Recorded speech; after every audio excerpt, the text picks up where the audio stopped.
We are the Guinea Pig Collective. All will be assimilated.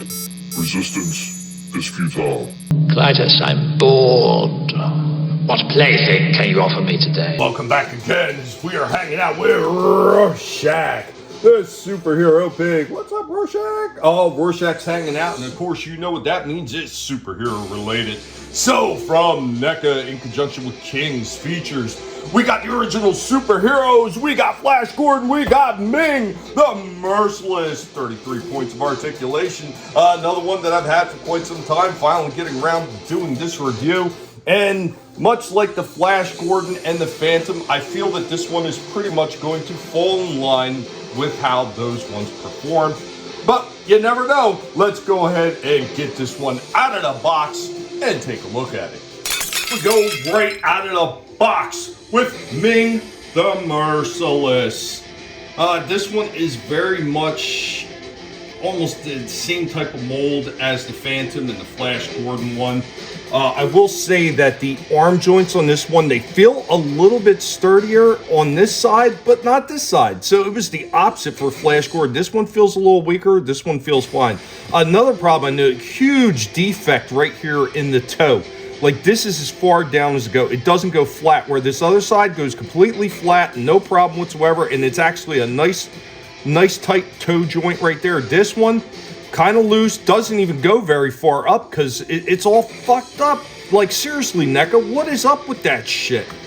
He does come with a nice soft cloak on the back, which, you know, once again, kind of cheaply done. They just kind of cut the material. No wire or nothing like that, so it just kind of hangs in the back. Cheap Neca. Let's see what else that Ming comes with.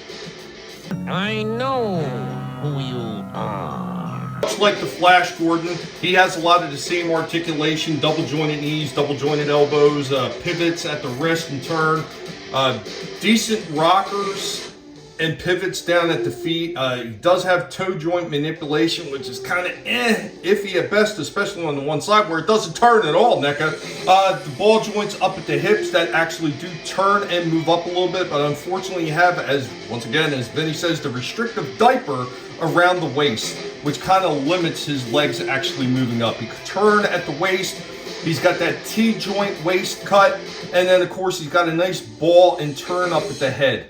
Overall, not bad looking. Of course, the gun, he has the gun in his hand. This can go in his holster, and he does come with the same blast effects that Flash Gordon did. This single joint, this single blast, and then of course that big long one, which is a piece of junk, and the same as the Flash Gordon, is not cut properly to actually fit on the gun. So I'm not even going to bother showing that one off again. Here we go with Ming in another pose, just basking in his evil glory.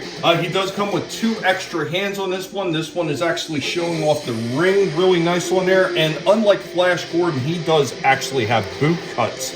So show off the hands right there with the ring on it. That's pretty cool. Got them evil clawed looking hands. The detailing on this face is absolutely outstanding. I think this one looks really, really nice. They did a good job with the mold on that. This hand, while kind of cool, really another one that dropped the ball, Neca. This thing just kind of falls out. There's really nothing holding this one in. It barely sits in there at all. May start turning the wrist, it starts pulling out of the joint. Another huge quality control miss right there. Here we go with the last of Ming's accessories. As you can see, he's got that big sword and scabbard that ports in onto the side. And yeah, that is a gold colored chain that's actually sitting on that scabbard. A nice little accessory. One last shot with Ming right here. Got his sword out, which was one more hand, which this hand was not made very well to be able to get the sword into his hand. Actually had the top of the blade pop off the hilt, off the basket hilt. Luckily it was like a little pin that actually, and there's a hole in the center of the blade. You just put it right back on, you glue it back in place, but it should have never happened. That hand should have been open just slightly more to be able to accept the hilt of this freaking sword, and it just wasn't. Once again, quality control. Problems, Neca, problems with this shit. I think the secondary face, once again, I think the secondary face, really good detailing on that. It looks pretty cool. The sword looks really cool. even with the little like gem that they have at the very tip of the sword. All that is really cool. The clawed hand, all that stuff is pretty amazing. Like the figure looks nice, but when all the accessories don't match up to the look of what should be in the quality of the figure, you absolutely miss me on this one.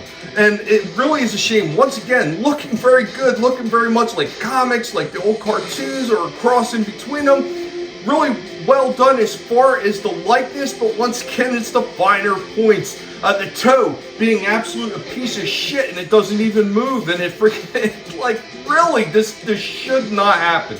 Should not happen. The one hand that doesn't port in at all, and it just kind of flops out. Huge misses as far as quality control in this one. So, much like the Flash Gordon, the best I'm giving this one is 7 out of 10, and the only reason it's hitting that high is because of how well the likeness is.